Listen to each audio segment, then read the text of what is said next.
Bonjour à tous, j'espère que vous m'entendez bien. Je vais me présenter à vous, donc je suis Tristan Tarieux, le responsable du SOC et du CISERT, tombez pas. Le SOC et du CISERT du groupe OCI, qui est et d'ATO Ingénierie, qui sponsorise aujourd'hui B-Side. Donc merci pour votre présence.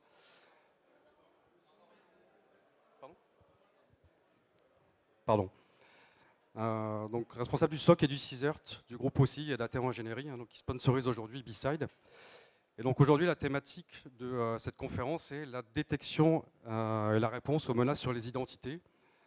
Pourquoi? Parce que, effectivement, on a beaucoup d'enjeux, mais aussi de solutions à mettre en face de toutes ces problématiques-là. Donc 3 points abordés. Premier point, un focus sur l'état de la menace actuelle, qui est important à prendre en compte. Un focus sur la réalité, les contraintes des SOC modernes. Parce qu'aujourd'hui, étant responsable d'un SOC, un SOC est très mystifié pour les personnes qui ne savent pas réellement ce que c'est. Et enfin, on va aborder la thématique de l'Identity Threat Detection and Response, donc une nouvelle gamme de produits, sans cibler des produits en particulier, qui permettent de répondre à ces problématiques et à ces enjeux. Donc, premier point, un focus sur l'état de la menace, comme je l'évoquais. On va partir sur quelques chiffres très factuels. Donc à gauche, qu'est-ce qu'on a? On va retrouver les principaux vecteurs d'attaque initiale. On se rend compte que le phishing est prépondérant dans ces menaces-là, à hauteur de 60% de vecteurs d'accès initial. Et à droite, qu'est-ce qu'on va voir? Les principales conséquences et les impacts sur les systèmes d'information. Pourquoi? Parce que tout part en majorité d'un phishing pour ensuite rebondir sur les systèmes d'information et avoir pour fort impact majoritairement du ransomware. D'accord? Donc le ransomware n'est pas le vecteur d'accès initial, ça va être la conséquence finale sur la donnée, donc la destruction de la donnée et le vol de la donnée. On le voit, data breach à 15,2%. C'est le vol de la donnée, de l'exfiltration de données, dû initialement à une attaque sur l'identité. Qu'est-ce qu'on va retrouver? D'autres méthodologies d'attaque utilisées par les groupes d'attaquants. Il y en a beaucoup basées sur les identités. On va parler de business in-mail compromise, la compromission de boîte mail, la prise de contrôle de comptes utilisateurs. Ça arrive très souvent, notamment dans les environnements cloud comme Office 365, Entra ID, Azure. La réutilisation d'informations d'authentification, oui, parce qu'à partir du moment où il y a de l'exfiltration de données, du data leak, comme on appelle ça, on le voit beaucoup avec des gros acteurs comme Bouygues, Free, etc., qui ont eu de l'exfiltration de données de comptes utilisateurs. Si des mots de passe sont exfiltrés, forcément, ils vont être réutilisés sur les SI clients. À partir du moment où on trouve le nom de domaine, on peut essayer de se réauthentifier sur des environnements 365, sur des VPN aussi, qui donnent un premier point d'accès sur le système d'information. Classique, le brute force. On va tester X combinaisons de mots de passe, à partir du moment où il n'y a pas de mesures proactives défensives en place, pour essayer de prendre pied sur le SI. L'usurpation d'identité, qui est très prépondérante aussi. Donc ce n'est pas du phishing, ça permet de faire du spear phishing peut-être, de l'attaque au président. Attaque sur la fédération d'identité. Aujourd'hui, depuis une dizaine d'années, on a affaire à une hybridation des systèmes d'information. Majoritairement à l'époque, beaucoup de systèmes on-premise. L'arrivée du cloud, environ vers 2012-2015, où là, fédération d'identité, ADFS, SSO, etc., pour lesquels il y a tout un lot de scénarios d'attaque et de compromission. Vol de jetons d'authentification, pardon. Pareil, très lié au cloud. On va pouvoir réutiliser des jetons valides et qui permettent de s'implanter au moins en cloud et après de rebondir sur des SI locaux. La menace interne, très réelle. Il n'y a pas si longtemps que ça, on a eu affaire à un ancien DSI qui a été licencié, mais qui a conservé tout un lot d'identifiants mots de passe qui n'ont pas été changés après son départ, qui lui ont permis de se reconnecter au SI et d'aller supprimer toutes les machines virtuelles sur l'environnement VMware. Donc la menace interne est très réelle et à prendre au sérieux au regard des salariés d'une structure. L'élévation de privilèges qui arrive bien après. On prend pied sur le SI avec des comptes standards et ensuite on arrive à monter en privilège sur le domaine Active Directory majoritairement, qui est domaine Active Directory qui est la pierre angulaire de tout système d'information aujourd'hui. Et enfin le social engineering qui permet de faire de la recherche sur les réseaux sociaux, d'obtenir de l'information sur des structures pour ensuite faire l'usurpation d'identité, faire du phishing, etc., etc. Donc il existe autant de techniques possibles que de faiblesses de configuration présentes sur le SI. Donc, quelles sont les causes techniques de ces menaces? Alors, je suis responsable SOC, mais je n'ai pas fait que ça dans ma vie. J'ai aussi été responsable d'infrastructure dans l'industrie. Qu'est-ce que j'ai pu constater? C'est qu'il y a une très grosse dette technique dans les DSI qui est difficile à rattraper. Pourquoi? Active Directory, on va le voir dans une des slides suivantes, a été mis en service, on va dire, en 1999. Des vieux systèmes ont été implémentés dedans. Et au fur et à mesure du temps, une grosse dette technique s'est accumulée dans la difficulté à remédier à ces points-là. Je pense que tout le monde ici travaille dans une DSI ou dans un service informatique et a de grosses difficultés à remédier à des points très bloquants, NTLM, SMBV1, des Windows XP, etc. Mais pourquoi c'est difficile d'y remédier? Parce qu'il y a d'énormes enjeux métiers derrière. Vous allez prendre dans l'industrie automobile, par exemple, vous allez avoir des lignes de production qui vont être en place avec des machines totalement obsolètes, mais remplacer la ligne de production pour remplacer unitairement un PC, ça peut coûter jusqu'à 1 million d'euros. Donc les dirigeants vont accepter le risque, malgré le risque cyber qu'il peut y avoir derrière. Comme je le disais avant, une hybridation des SI, avec l'arrivée des modèles en SaaS, Software as a Service, où là on a commencé à synchroniser les annuaires Active Directory avec des entités en cloud, à intégrer des identity providers, donc il n'y a pas que Entra ID, Microsoft 365, il en existe d'autres, de manière à essayer de fédérer les identités, à faire du SSO, à minimiser le nombre de couples identifiants mot de passe, à s'authentifier plus facilement sur les applications pour les utilisateurs, mais in fine, ça augmente la surface d'attaque si l'identity provider n'est pas ou mal sécurisé. L'intelligence artificielle aujourd'hui au service des cyberattaques, forcément, donc ça sert beaucoup pour des enjeux métiers, mais les attaquants, forcément, surfent sur la vague et vont se servir de l'IA pour avoir un temps d'avance sur la posture défensive des systèmes d'information. Ce qui est très grave, aujourd'hui, l'accès au savoir pour réaliser une cyberattaque est devenu très facile par rapport à il y a une dizaine d'années, où il fallait être beaucoup plus expert pour pouvoir pénétrer un SI. Et un autre point très important, qui affecte fatalement l'identité, l'externalisation des services informatiques, l'infogérance. Pourquoi ça augmente le risque? Parce qu'on va donner accès à son SI à des prestataires externes, sans pour autant se poser la question de comment fédérer ces accès, ce qui rajoute donc des portes, des backdoors implicitement sur les systèmes. Aujourd'hui, il y a énormément de cyberattaques qui passent par les prestataires, parce que les attaquants arrivent à retrouver l'information de qui est l'infogéreur, va attaquer l'infogéreur pour pénétrer vos systèmes. On appelle ça des attaques par supply chain. Le cas typique, c'est Uber, il y a quelques années, où un des prestataires avait un très haut niveau de privilège sur le système d'information. Le prestataire en question a subi une attaque de MFA fatigue, donc à recevoir pendant un week-end des push MFA sur son téléphone, qu'il a fini par valider, ce qui a donné à l'attaquant le plus haut niveau de privilège sur le SI, et l'attaquant faisait chanter la DSI de Uber en se publiant sur les réseaux sociaux. Donc le prestataire, c'est vraiment un point très critique à prendre en compte dans la gestion des identités et des accès, la partie IAM, mais surtout dans votre stratégie PAM, Privilege Access Management, sur comment vous allez leur autoriser l'accès à votre système d'information. Donc là, on est vraiment sur des causes techniques. Maintenant, on va voir des causes un petit peu plus politiques et organisationnelles. Donc les organisations, depuis 10-15 ans, s'étendent à l'international. Qu'est-ce que ça veut dire? Ça veut dire des rachats de structures, ça veut dire de la prise en compte de systèmes d'information existants dans leur périmètre, sans forcément se poser la question ou sans implémenter la sécurité dans les projets à l'initial. Ça veut dire aspirer un système d'information avec un niveau de sécurité, un niveau de maturité qui peut être très faible. Et c'est pas rare, c'est même très fréquent qu'on voit que des cyberattaques massives comme du ransomware passent par des filiales nouvellement acquises. Mais là, on est face à des enjeux business pour les organisations qui ont besoin de s'étendre à l'international, qui ont besoin d'avoir des structures de proximité dans d'autres régions du monde. Mais les DSI en souffrent par le risque qui est augmenté. L'humain, clairement, l'humain comme vous et moi, c'est la cible d'attaque privilégiée parce que c'est ce qu'il y a de plus facile à attaquer, par de la publicité, par de l'attaque au président, etc., comme on l'a vu. La géopolitique mondiale aujourd'hui, alors on ne va pas parler que des guerres, il y a aussi la géopolitique économique dans différents secteurs. des sources idéologiques en constante évolution, parce que les attaquants vont s'attaquer pour des raisons financières avec le ransomware, mais pas que.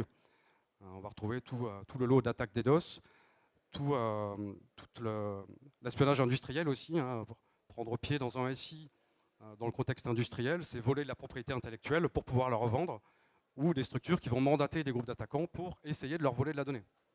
Mais tout ça va passer par l'attaque sur l'identité, bien évidemment. D'accord ?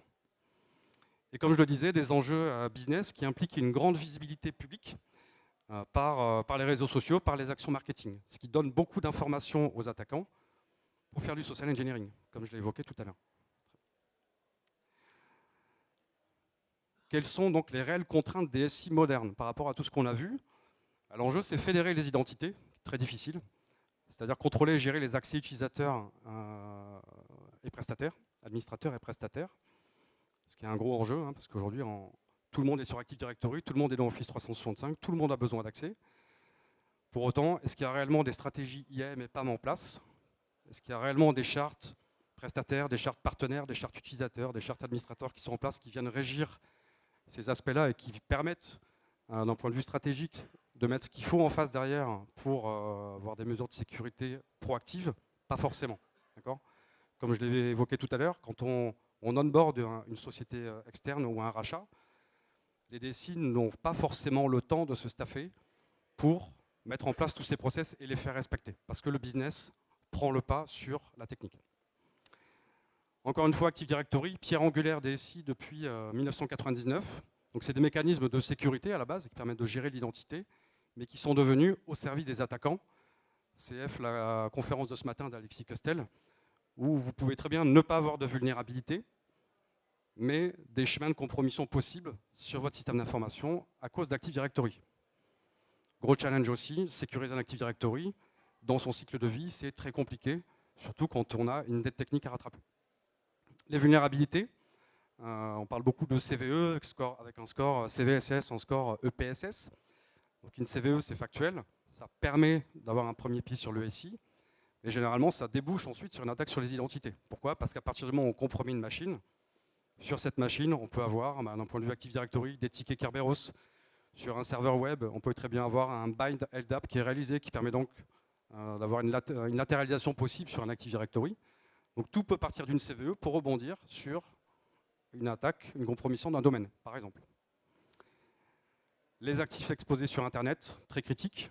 Beaucoup d'applications SaaS, beaucoup d'applications on-premise, à destination d'utilisateurs internes ou de clients, forcément. Et à partir de là, encore une fois, dans des applications, qu'est-ce qu'on retrouve? De la donnée à caractère personnel. Si l'application, dans son développement, est mal sécurisée, on peut extraire une base de données, on peut extraire des mots de passe, on peut extraire des informations sensibles, par exemple dans une solution de ticketing, dans laquelle on va bien avoir une fédération des identités avec un back-end d'authentification, comme de l'AD ou autre.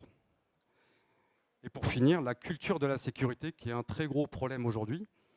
Tout à l'heure, je parlais de la sécurité intégrée dans les projets.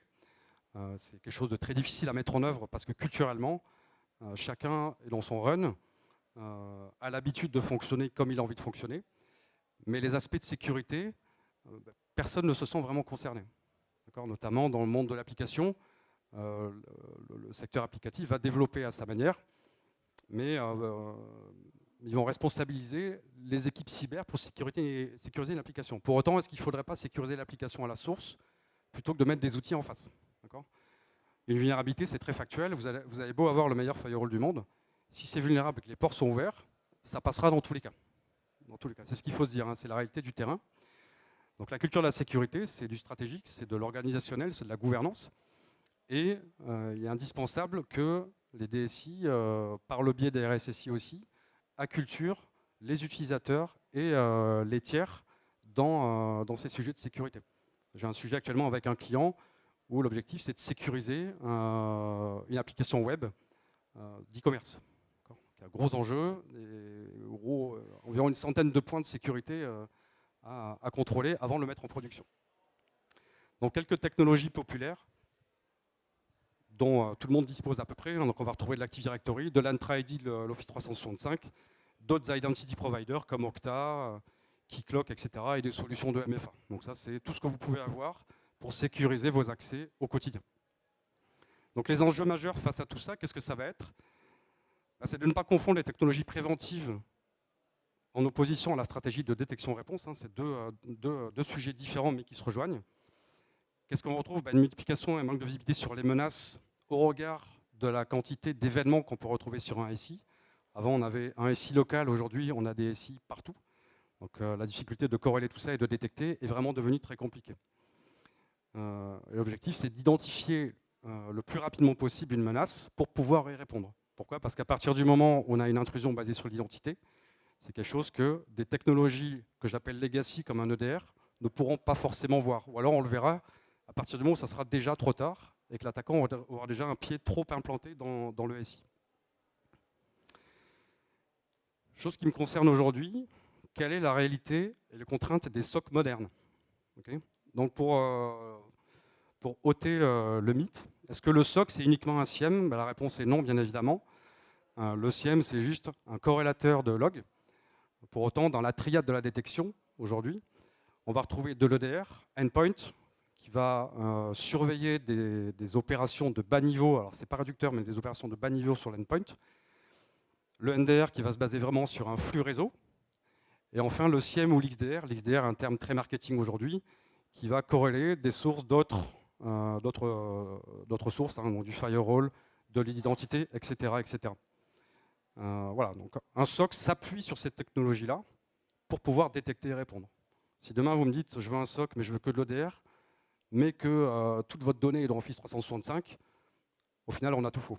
On a tout faux parce qu'on ne surveille pas forcément au bon endroit. Ça ne veut pas dire qu'il ne faut pas d'EDR, mais ça veut dire qu'il faut d'autres choses en complément. Donc dans un SOC, qu'est-ce qu'on va retrouver? Une grosse part de pilotage et de gouvernance, c'est vraiment une affaire d'humain avant toute chose. Vous avez beau avoir les meilleures technologies de détection-réponse, si l'humain n'est pas là, vos technologies ne serviront à rien. Identifier les parties prenantes utiles au fonctionnement du SOC. Alors j'insiste là-dessus parce que le SOC tout seul ne fait rien s'il n'est pas transversal avec les DSI internes. En fait, on ne pourra jamais répondre aux incidents de bout en bout. Okay. Des process, c'est-à-dire, encore une fois, vous avez beau avoir le meilleur outil qui va détecter quelque chose. Quel processus j'emploie pour répondre à cet incident? Qu'est-ce que je dois faire a posteriori de la détection pour confiner la menace? Et enfin, les technologies de détection et réponse aux incidents qui permettent de lever les alertes. C'est important, mais si on n'a pas toutes les trois briques avant, honnêtement, avoir juste un EDR tout seul, ça ne vous sert strictement à rien et ça n'est pas un SOC. Le SOC, c'est aussi une question de périmètre, donc un périmètre technique, comme je l'ai évoqué, un threat model, comme je l'ai évoqué, ma donnée est dans SharePoint, je dois mettre en face un outil de détection capable de détecter des incidents dans SharePoint 365 messagerie. J'ai une cinquantaine d'applications web publiées dans mon SI en interne. J'ai un EDR, c'est très bien. Maintenant, nous, ce qui va nous intéresser, c'est de détecter les attaques basées sur le web en amont. Donc, il va falloir avoir du SIEM, de l'XDR, capable d'ingérer des logs d'applications web pour pouvoir détecter au plus tôt et ne pas attendre que l'EDR voit une exploitation qui a réussi. Vous voyez ? Un périmètre organisationnel, comme je l'ai évoqué, identifier les parties prenantes dans le SOC, dans les DSI en face. J'ai un incident poste de travail, qui est-ce que je contacte? J'ai un incident applicatif, qui est-ce que je contacte? Et ainsi de suite, de manière à réduire les SLA, les temps de réponse qu'on va voir tout à l'heure. Permettre la communication, hyper important, pas de communication, pas de traitement d'incident. Envoyer un mail, c'est une manière de communiquer, mais c'est surtout un moyen de se dédouaner. J'ai communiqué, charge à vous de réagir. Maintenant, au regard de l'urgence, est-ce qu'il ne faut pas plutôt passer un coup de téléphone à la bonne personne? Les processus de réponse aux incidents, adaptés à chaque type de menace. Et surtout, un RACI, qui a le droit de faire quoi? Est-ce que le SOC a le droit de tout faire? Pas forcément, au regard des impacts métiers que ça peut constituer. Et à droite, enfin, par rapport à tout ce que j'ai évoqué, identifier les sources de journalisation utiles pour détecter ce à quoi on est exposé. Donc une architecture de SOC type, qu'est-ce que c'est? Très simple. On va avoir l'écosystème, l'environnement du client tout en bas, des équipements réseau, des environnements cloud, poste de travail et serveur avec la partie EDR, les identités sujets du jour, plateforme web et la messagerie. Donc toute cette télémétrie, tous ces logs vont remonter au SOC. Donc là, c'est très imagé. Dans la partie SOC, on va imaginer les technologies de détection et l'infrastructure du SOC au-dessus, qui va permettre de faire beaucoup d'enrichissement. Et tout en haut, les équipes SOC qui travaillent pour leurs opérations de triage, qualification, confinement de la menace, par rapport au périmètre surveillé et par rapport à ce qu'il est possible de faire avec les technologies. Si on n'a qu'un EDR, on pourra isoler la machine, tuer des processus. Pour autant, s'il y a de l'IP malveillante, il faudrait pouvoir avoir accès au pare-feu pour bloquer les IP malveillantes, par exemple, de manière à ce que la menace soit confinée pour l'entièreté du parc, par exemple. Les investigations, quand on a confiné la menace, maintenant, qu'est-ce qu'on doit faire derrière ? C'est aller plus loin, savoir est-ce que la menace s'est propagée ou pas, qu'est-ce qui a été impacté, est-ce que de la donnée a été exfiltrée, chose qu'on ne voit pas initialement dans l'alerte. Donc ça, c'est tout le travail d'investigation qui vient a posteriori. Les actions de rémédiation, donc vraiment différentes des actions de confinement. Confinement, c'est stopper la menace pour éviter qu'elle se propage. Les rémédiations, c'est agir sur le SI pour éviter que ça puisse recommencer. Typiquement, remédier sur un Active Directory par rapport à de l'imbrication de groupe qui a donné un chemin de compromission possible à un attaquant. C'est agir sur le pare-feu pour bloquer des flux qui auraient dû être bloqués en amont, mais ce n'était pas le cas. Donc là, c'est plus du périmètre de la DSI d'appliquer ces rémédiations parce que le SOC n'a pas à avoir accès à votre système. Et enfin, les leçons apprises, débrief. Qu'est-ce qu'on peut faire à la suite pour que ça ne recommence pas? Comment est-ce qu'on peut s'organiser, s'améliorer? Problématique suivante, les méthodes de détection aujourd'hui par rapport aux outils legacy, EDR, XDR par exemple. À quoi est-ce qu'on est confronté aujourd'hui? Des règles très statiques. Un événement unique peut lever une alerte. OK, il s'est passé ça. La corrélation, un ensemble d'événements dans une temporalité. Il y a eu 25 échecs de connexion en moins d'une minute. C'est anormal. Donc là, on est sur la détection un petit peu plus pertinente. Parce que se baser sur des règles trop statiques, ça génère énormément de faux positifs et ce qu'on appelle l'alerte fatigue pour les analystes SOC, un point qu'on voit un petit peu plus bas. Les technologies de détection manquent de contexte parce qu'ils vont nous afficher il y a une corrélation de temps d'événements dans tel laps de temps. Maintenant, charge à l'analyste d'aller rajouter tout ce contexte, ce qui prend beaucoup de temps dans les process de triage et de qualification. Donc, comme je l'évoquais, fort taux de faux positifs. Aujourd'hui, un SOC, c'est heureusement plus de 95% de faux positifs. Mais sur la base, je prends l'exemple de mon SOC, de 100 000 alertes sur 2024. Ça fait énormément de travail pour au final des signaux très très faibles. Donc là, en réalité, il y a un vrai manque dans les capacités de détection des technologies aujourd'hui de type EDR, XDR, parce que les règles sont trop statiques et parce qu'il n'y a pas assez de machine learning et d'intelligence artificielle qui sont embarqués dans ces outils-là, malheureusement. Et donc, pour pouvoir faire de la détection basée sur l'identité, beaucoup cherchent à détourner les outils legacy comme l'EDR pour essayer de détecter un problème d'identité. Pour autant, ce n'est pas son rôle. L'EDR, ce n'est pas son rôle de venir détecter ces niveaux de malveillance. L'EDR va, comme je l'ai évoqué, se focaliser sur l'endpoint. Création de processus, de fichiers, lignes de commande, scripts, etc., etc. Donc ici, qu'est-ce qu'on a? On a une règle de détection du langage Sigma, qui est un standard dans le monde de la cyber, d'un XDR en particulier. Qu'est-ce que la règle dit? Elle va se baser sur un événement dans Microsoft 365, sans plus de corrélation que ça. Ce qui veut dire que là, à ce niveau-là, on est bien sur de l'identité, mais ça va être juste un déport de ce que Microsoft 365 aura détecté. Donc, au final, pas plus de contexte que ça. Et encore une fois, charge à l'analyse d'aller rechercher l'information pour voir réellement ce qu'il y a eu. Donc là, en fait, l'analyste SOC va perdre énormément de temps pour aller enrichir toute son alerte. Bon, puisqu'on parle de temps, on va parler des métriques SOC, très importantes aujourd'hui, les fameuses SLA. Donc on va retrouver le mean time to detect, le temps moyen de détection, entre, comme on le voit en bas, l'action malveillante exécutée et la remontée d'alerte dans l'outil de détection. Le MTTT, le temps moyen de triage et de qualification, c'est le temps que le SOC va mettre pour qualifier si c'est un vrai ou faux positif. Et encore une fois, moins il y a d'infos dans la solution de détection, plus ça va prendre du temps pour qualifier. Le MTTC, le temps pour confiner une menace, en fonction des capacités. Si on n'a qu'un SIEM qu'on détecte une menace sur l'identité, le SOC ne pourra pas aller répondre dans l'Active Directory pour confiner la menace. Donc on va rajouter un délai supplémentaire pour que la DSI interne aille confiner la menace. Le temps moyen d'investigation, les recherches approfondies, le temps, la durée d'application des rémédiations sur le SI, qui incombe encore à la DSI, et le MTRS, le temps de restauration des services. Donc pour voir les choses un petit peu plus claires, dans un process de traitement d'une alerte, donc on va avoir, comme je l'ai évoqué, l'action malveillante et la détection. Donc là, on a un premier laps de temps. Triage, définition vrai, faux, positif. Première communication au client. Confirmation par les équipes IT, donc de la DSI en face, si c'est une menace avérée ou pas. Face à ça, le SOC envoie un conseil en confinement. Qu'est-ce que vous devriez faire à partir du moment où il n'a pas la main sur le SI pour le faire. Et seulement ici, on arrive sur la phase de confinement. Donc je vous laisse imaginer le délai que ça peut représenter, surtout si un attaquant est déjà présent sur le SI et il a déjà commencé à pouvoir se latéraliser. Donc là, on peut typiquement, d'expérience, se retrouver un laps de temps sur l'application de la mesure de confinement sur 1 heure. Ça peut arriver. Ça peut être moins, ça peut être plus. Ça peut être 3 jours. Selon la techno qu'on a, si on n'a qu'un EDR, peut-être qu'on va détecter l'intrusion à partir du moment où l'attaquant s'est déjà latéralisé. C'est-à-dire qu'il a déjà monté en privilège.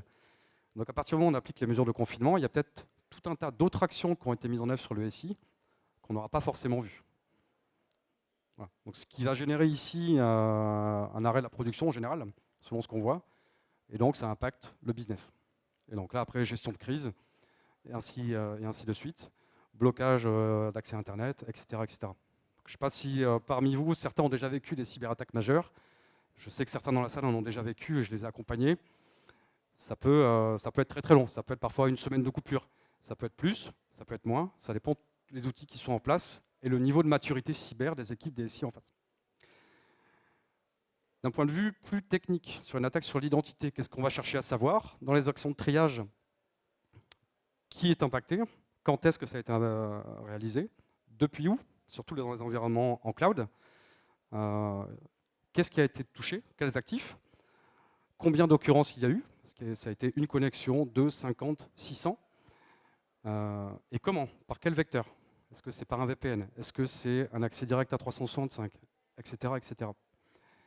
Étant donné qu'il s'agit d'attaques sur l'identité, on va chercher à valider si c'était une action légitime ou pas, ce qui rajoute de la temporalité dans la phase de réponse. Et seulement là, dans la phase de réponse, qu'est-ce qu'on va chercher à faire d'une manière générale? Bloquer le compte, révoquer les sessions actives, ça peut être des sessions cloud ou des sessions locales. Réinitialisation du MFA fortement recommandée, surtout si l'attaquant s'est rajouté une méthode de MFA à lui, un deuxième téléphone par exemple, chose qu'on ne pense pas forcément avoir. Changer les mots de passe et bloquer les IP publiques sources si elles ne sont pas légitimes. Donc là pareil, à partir du moment où le SOC n'a pas les outils qui vont bien pour pouvoir les remédier, charge à la DSI interne de le faire. Et ensuite on arrive sur la phase de rémédiation, où là on va aller cleaner sur le SI ce qui a pu être déposé et faire du renforcement de la sécurité. Maintenant on va parler SOAR, donc l'orchestration et l'automatisation de la réponse. Qu'est-ce que ça fait? Donc ça va prendre en compte les alertes remontées, les enrichir automatiquement avec de l'IA et de machine learning, parce que les détections sous-jacentes n'ont pas su forcément le faire. Le SOAR peut exécuter des actions de réponse, et ça c'est à coordonner avec les DSI pour valider ce qu'on fait, ce qu'on ne fait pas. Est-ce qu'on va autoriser l'isolation automatique par le SOAR, donc c'est-à-dire qu'on a la détection, le temps que ça remonte au SOAR, le temps que ça réponde, donc on rajoute de la temporalité. Est-ce qu'on va autoriser ou pas le blocage d'un serveur critique? Pas forcément non plus. Donc pendant ce temps-là, quand bien même on a un SOAR, ça ne va pas résoudre toutes les problématiques. Et le SOAR peut automatiser à la demande par la magie des API et peut aussi lancer des communications. Envoyer du mail, envoyer des messages Teams, Slack, Webex, tout ce qu'on veut. Mais pour autant, on a beau avoir communiqué, la menace n'est toujours pas confinée. Donc l'enjeu, le risque, il est là en fait. Pour reprendre la synthèse de cette partie SOC, la problématique, c'est le périmètre de surveillance. Est-ce que je surveille au bon endroit? Le périmètre est très souvent inadéquat face aux menaces, malheureusement. Question de budget aussi, on ne peut pas acheter tous les outils de la planète, ça se saurait sinon. Un fort taux de faux positifs et d'alerte fatigue pour les analystes, c'est un fait. Les outils sont trop bruyants, donc beaucoup d'alertes, donc prise en compte des alertes parfois un petit peu plus longs. La détection qui n'est pas assez performante, ça dépend des outils, et qui génère encore une fois beaucoup trop de faux positifs. Et des processus organisationnels qui sont lourds. Comme on l'a vu avant, vous avez vu, avant d'arriver au confinement de la menace, il va y avoir tout un tas d'étapes à respecter pour pouvoir arriver au stade de l'isolation de la menace. Et donc du coup, comment un SOC aujourd'hui donc c'est récent, peut répondre à toutes ces problématiques et ces enjeux-là. Comme je l'ai évoqué en introduction, on va parler d'Identity Threat Detection and Response. Donc quelques acteurs du marché aujourd'hui. Il n'y en a pas beaucoup encore. On va retrouver Microsoft Defender, CrowdStrike avec Defender for Identity, CrowdStrike, Palo Alto, Silverfort, SentinelOne et WithSecure qui a une brique uniquement aujourd'hui orientée détection au cloud. Voilà, donc l'objectif, ce n'est pas de vous présenter toutes les technos, c'est vraiment de parler stratégie sur ces produits-là, sur ces aspects-là. Donc l'ITDR, c'est un concept avant un produit. On ne va pas dire l'ITDR, c'est uniquement cette solution, ce n'est pas vrai. Encore une fois, on a beau avoir la meilleure techno du marché, si derrière on ne sait pas ce qu'on veut en faire, on fait chou blanc comme on dit. L'objectif dans l'ITDR, c'est de détecter au plus près de l'identité. Dans un SIEM, par exemple, qu'est-ce qu'on va faire? On va prendre des logs, on va l'envoyer dans le SIEM. Qu'est-ce qui se passe? Il y a une lourdeur dans l'administration, parce que router des logs et maintenir ces flux, ces collecteurs de logs, c'est très contraignant. Il peut y avoir des coupures dans les flux, il peut y avoir une machine, un collecteur de log local qui tombe en panne, ça arrive, donc on a une rupture de la détection à ce moment-là. Second objectif, réduire les SLA de réponse aux incidents basés sur l'identité. Vous allez comprendre pourquoi après. Réduire l'effet de fatigue des SOC et des équipes IT. Vous l'avez bien vu, si à chaque fois qu'on a une détection basée sur l'identité, la DSI qui externalise son SOC se fait solliciter par le SOC parce que le SOC n'a pas le niveau d'information nécessaire, au final, on tourne un petit peu en rond. C'est ça la problématique. Et pendant ce temps-là, l'attaque perdure. Et enfin, dernier enjeu, dernier objectif, c'est pouvoir répondre aux incidents basés sur l'identité par le SOC, sans que le SOC ait un compte administrateur sur votre domaine au final, parce que c'est ça la question.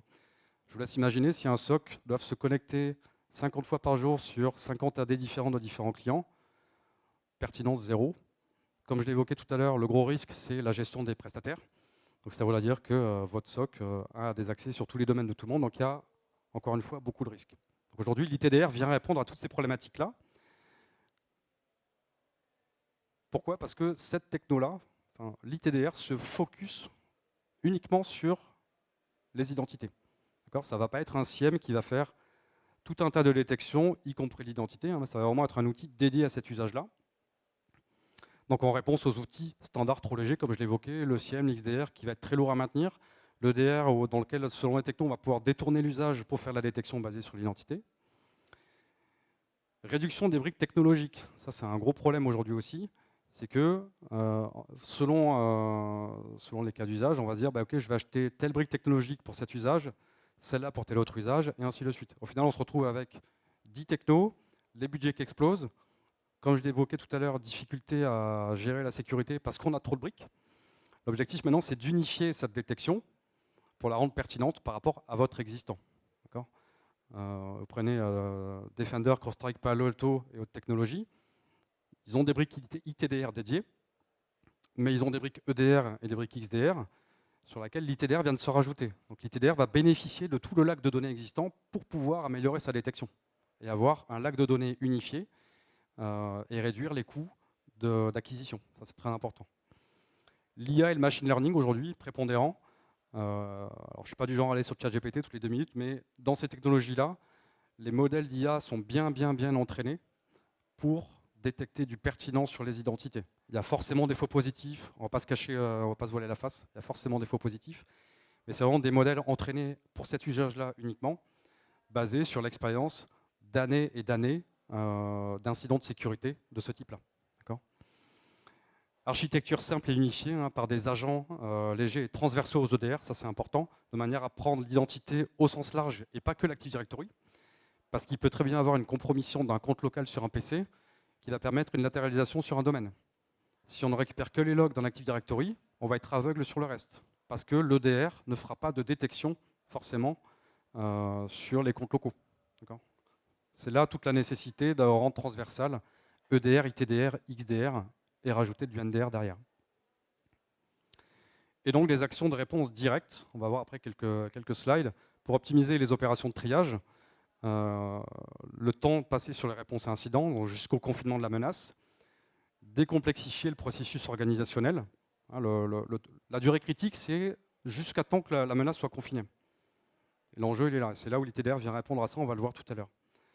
Limiter les mouvements latéraux au plus tôt, c'est-à-dire dès qu'il y a exécution d'une menace, selon comment on le configure, on bloque la menace et on n'attend pas tout le processus.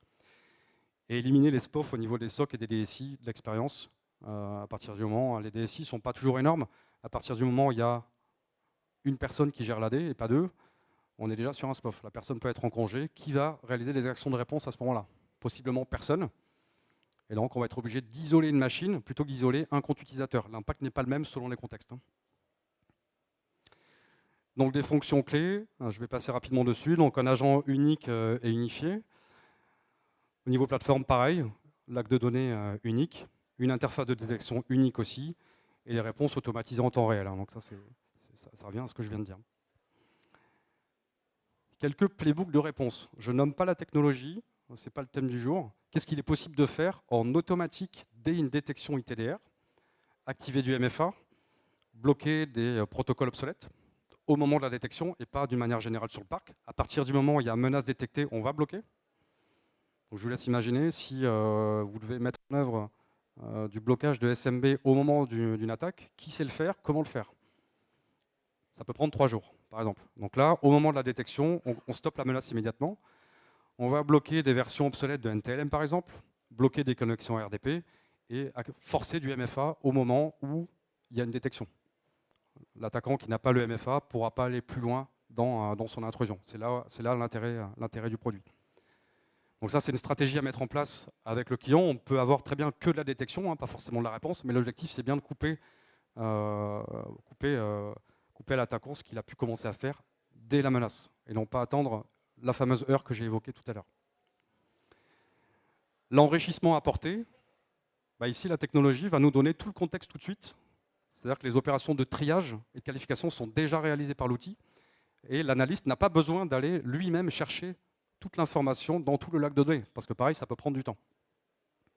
J'ai masqué en bleu les noms d'utilisateurs, forcément. Et maintenant, donc, un processus actualisé par rapport à celui de tout à l'heure. C'est le même processus, et au final, on se rend compte que grâce à l'ITDR, donc on va voir l'action malveillantralisée, la détection et la réponse automatisée selon comment c'est configuré. Donc au final, en haut, on a déjà fait le mean time to containment. On a déjà confiné la menace. D'accord ? Il y aura quand même une qualification par l'analyste, parce que c'est son travail. Il va falloir rajouter du contexte et signaler aux équipes qu'il y a eu un début de menace. Conseil en confinement, c'est donné par l'outil, parce que l'outil donne une liste d'actions de rémédiation suggérées à mettre en œuvre. Les mesures de confinement réalisées automatiquement. Analyse des mouvements latéraux fait automatiquement, parce que l'alerte est déjà enrichie.